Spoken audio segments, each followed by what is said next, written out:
Empiezo agradeciendo la presencia de Cayetana Álvarez de Toledo, que con la brillante exposición que acabamos de escuchar ha dado razón a ese consenso unánime del Consejo y del Directorio del Inter-American Institute for Democracy al concederle el premio al periodismo Horacio Aguirre en la mención de opinión. Y es un premio al periodismo a una política en activo, porque la señal es que esta es la clase de políticos que queremos. Esta es la clase de políticos que necesitan las democracias en las Américas y en el mundo. Porque la tarea de la gente de bien, que quiere libertad, es recuperar la calidad y el valor de la política, porque las dictaduras, para destrozar la democracia, lo primero que han hecho es asesinar la reputación de la política y los políticos. Los políticos son el reflejo de la sociedad. Y la dictadura que quiere cambiar la libertad por crimen organizado y por oprobio, lo que ha hecho durante todo este siglo, desde la unión de Chávez con Castro y con Lula el año 1999, ha sido destrozar la política, los políticos y los partidos. Por eso es que hoy día tenemos premiada a una periodista que es política y que además representa el liderazgo de la mujer en las Américas y en el mundo, desde un país tan importante como es España. Me voy a permitir hacer unas cuantas puntualizaciones y reflexiones en torno a la presentación de Cayetana. Primero, ratificar algo que dijo Beatriz a medias, y es que un libro mío titula La lucha contra las dictaduras tiene amigos de mentira y enemigos de verdad. Amigos de mentira porque cuando la lucha contra las dictaduras necesita respaldo, para llegar a los amigos necesitas largas audiencias, necesitas largos trámites, a veces hasta lobbies.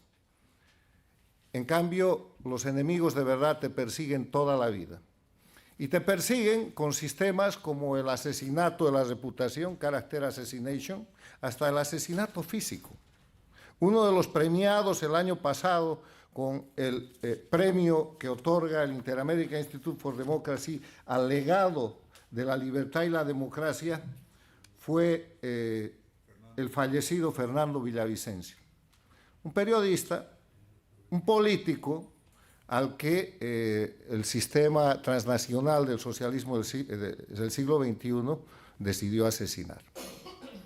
El socialismo del siglo XXI, las dictaduras matan emocionalmente a los presos políticos, a la gente que tortura, matan a sociedades completas, sometiéndolas al oprobio y llevándolas a la miseria, porque el producir miseria no es una consecuencia de las dictaduras, es su objetivo, porque cuanto más pobre y miserable es el ser humano, más depende del control estatal que ellos ejercen con violencia y con terrorismo de Estado.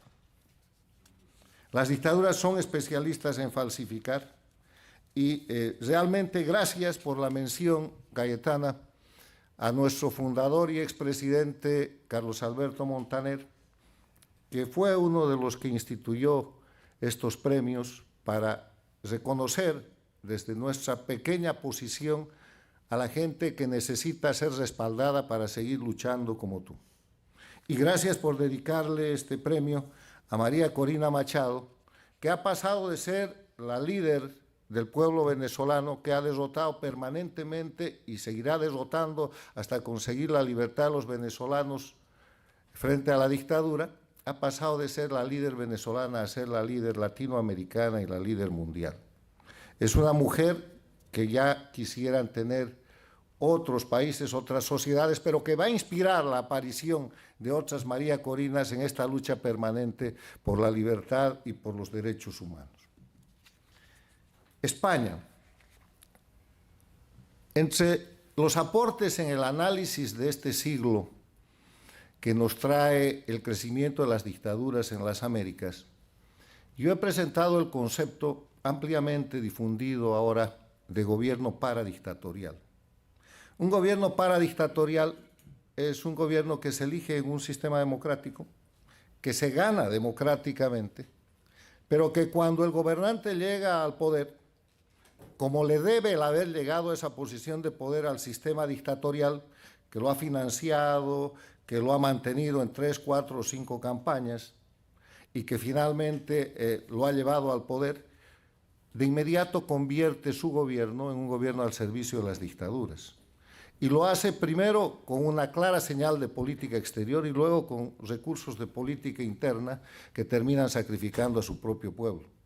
Los gobiernos paradictatoriales hoy día en las Américas son México, pasó López Obrador y ahora está la señora Sheinbaum, Lula del Brasil, que salió de la cárcel para tomar el poder y servir a todos los dictadores, Colombia con Petro, y la señora Xiomara Castro de Honduras.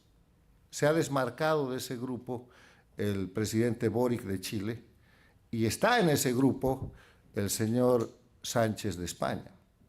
Creo que en el marco de la descripción de la realidad objetiva que ha realizado Cayetana Álvarez de Toledo, hay que empezar a considerar y a señalar al presidente del gobierno español y a su gobierno como el gobierno paradictatorial de Europa, como el gobierno democrático que sirve a las dictaduras con el instrumento que puede, con los instrumentos que aquí se han descrito, porque el punto de partida de la defensa de la libertad y del fin de las dictaduras es la denuncia con hechos concretos y verdaderos.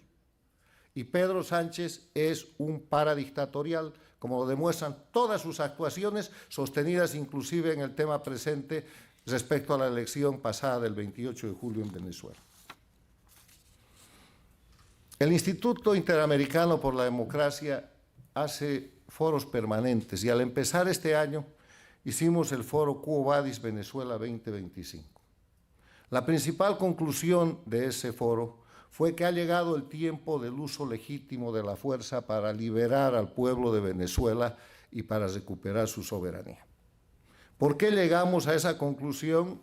Con la asistencia de expertos de toda la región, de Estados Unidos, de América Latina, políticos, académicos, periodistas, dirigentes de la sociedad civil. Porque Venezuela hoy día, como lo ha indicado también Cayetana, no merece ni siquiera el rótulo de dictadura, porque ese es un concepto político. Venezuela hoy día es un país ocupado, es un país invadido por un grupo criminal militar de orden transnacional que detenta el poder por la fuerza. Lo único que sostiene a ese grupo es el uso de la violencia, el uso de la fuerza, la violación institucionalizada de derechos humanos y la comisión de crímenes de lesa humanidad. Para sostener un narcoestado, cuyas cabezas principales tienen recompensa de 25 millones de dólares cada uno, Maduro y Diosdado Cabello, establecida por la justicia de los Estados Unidos, cuyo soporte a lo que es la guerrilla y el crimen organizado puede verse hoy día en el Catatumbo de Colombia, y en el Tren de Aragua expandido por todas las Américas, y cuya actividad criminal es indiscutible. Entonces, el pueblo venezolano ha hecho lo que tenía que hacer.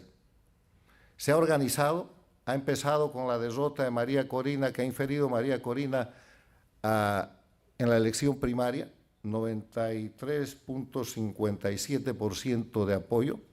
Y esa derrota, además de ser una derrota a la dictadura, lo fue a la oposición funcional venezolana, que no había podido, porque no quería, sacar a los venezolanos del oprobio en el periodo del gobierno legítimo que tuvieron. Después derrotó constantemente a la dictadura hasta llegar al 28 de julio. Cuando vino la etapa de la narrativa después del 28 de julio se volvió a derrotar. Y por eso Venezuela tiene hoy día un presidente electo que debe convertirse en presidente constitucional. La obligación del señor Edmundo González Urrutia es jurar a su cargo para ejercer la representación de Venezuela, que no es poca cosa porque es la representación soberana. No importa dónde jure, porque él no jura en Venezuela, no porque no quiere, sino porque no puede, porque no lo dejan llegar. Entonces, su tarea es asumir la representación soberana de Venezuela para, desde esa función, como jefe de Estado, como jefe de gobierno, como jefe de las relaciones internacionales y como comandante en jefe, iniciar la recuperación de la soberanía y del territorio de su país, utilizando los acuerdos de las Naciones Unidas, de la Organización de Estados Americanos, del Tratado Interamericano de Asistencia Recíproca o la Convención de Palermo contra el Crimen Organizado Transnacional o acuerdos bilaterales o multilaterales con los cuales puede formar y bajo su mando dirigir una fuerza de tarea multinacional más de carácter policial que militar para sacar al crimen organizado que está ocupando y que ha invadido Venezuela. Esa es su tarea. Esa es la tarea fundamental en la que hay que trabajar para fortalecer y constituir el gobierno constitucional de Venezuela, porque los venezolanos tienen la herramienta y a través de esa herramienta van a producir lo que ha reclamado hoy día María Corina, que es que la comunidad internacional pase de ser un amigo de mentira a ser un amigo de verdad. Gracias.